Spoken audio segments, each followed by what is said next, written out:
मायावती की जिंदगी, पारिवारिक रिश्ते और काशीराम के साथ उनका संबंध हमेशा से चर्चा में रहा है।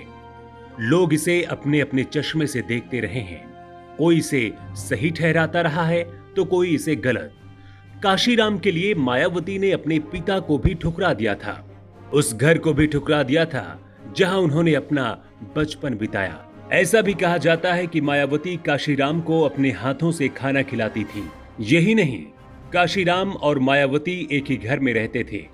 आज हम आपको काशीराम और मायावती की वो कहानी बताने जा रहे हैं जिसके बारे में लोग कम ही जानते हैं।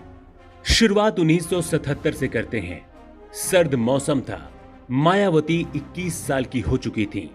दिल्ली के इंद्रप्रस्थ इलाके की एक झुग्गी झोपड़ी में रहती थी, जहां ना तो पंखा था और ना ही लाइट। ठंड रात थी। मायावती लालटेन की रोशनी में उस दिन पढ़ाई कर रही थी। तभी रात के करीब 11 बजे किसी ने दरवाजे की कुंडी खटखटाई। जब मायावती के पिता प्रभुदयाल दरवाजा खोलने आए तो उन्होंने देखा कि बाहर मुड़े तुड़े कपड़ों में, गले में मफलर डाले, लगभग गंजा हो चुका एक अधेड़ शख्स खड़ा है। सामने खड़े शख्स ने अपना परिचय देते हुए बताया, मेरा नाम काशीराम है और मैं आपकी बेटी से मिलना चाहता हूं।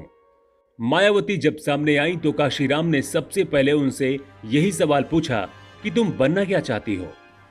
मायावती ने कहा, मैं आईएएस अधिकारी बनना चाहती हूं और अपने समुदाय के लिए काम करना चाहती हूं। काशीराम ने बहुत ही शालीनता से कहा, तुम आईएएस बनकर क्या करोगी? मैं तुम्हें एक ऐसा नेता बना सकता हूं जिसके पीछे एक नहीं, दसियों कलेक्टर की लाइन लगी रहेगी। काशीराम के इन शब्दों को सुनकर मायावती समझ चुकी थी कि अब उनका भविष्य क्या है। इस मुलाकात के बाद मायावती काशीराम के आंदोलन में शामिल हो गई, लेकिन उनके पिता इसके सख्त खिलाफ थे। बाप बेटी में इसको लेकर घर में बहस भी हुई, लेकिन मायावती नहीं मानी।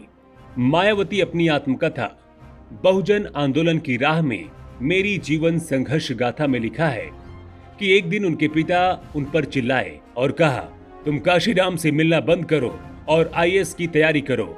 यही नहीं, उन्होंने धमकी भी दी कि अगर तुम मेरी बात नहीं मानोगी तो मेरा घर छोड़कर चली जाओ। आज से करीब 40 साल पहले किसी जवान लड़की का घर छोड़ना और बाहर रहना आसान नहीं था, लेकिन मायावती ने काशीराम के लिए अपने घर परिवार को छोड़ने का फैसला किया और निकल पड़ी काशीराम के दफ्तर पार्टी की तरफ। उस जमाने में एक लड़की का घर छोड़कर अकेले रहना, वो भी गरीब और दलित का, आसान नहीं था। मायावती किराए का घर लेकर अलग रहना चाहती थी, लेकिन उनके पास इतने पैसे नहीं थे कि वो किराए के कमरे का पैसा दे सके।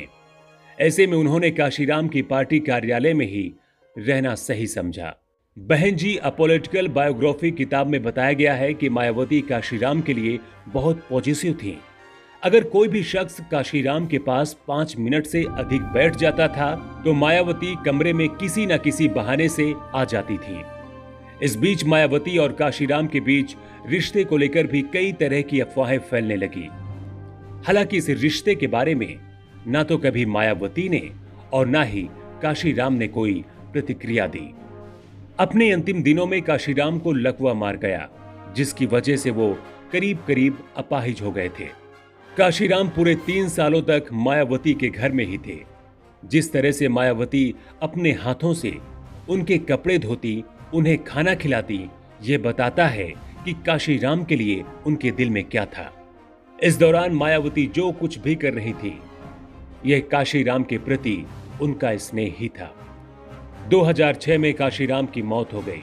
इसके बाद विरोधियों को लगने लगा था कि बसपा पार्टी काशीराम की मौत के बाद खत्म हो जाएगी, लेकिन इसके अगले ही साल 2007 में प्रचंड बहुमत हासिल करके मायावती चौथी बार मुख्यमंत्री बनी और साबित कर दिया कि बसपा पार्टी और उत्तर प्रदेश में उनकी क्या हैसियत है। मायावती और काशीराम के रिश्ते को कोई कुछ भी नाम दे, लेकिन मायावती काशीराम को हमेशा अपना गुरु और आदर्श साबित करती रही हैं। Bureau report, new times.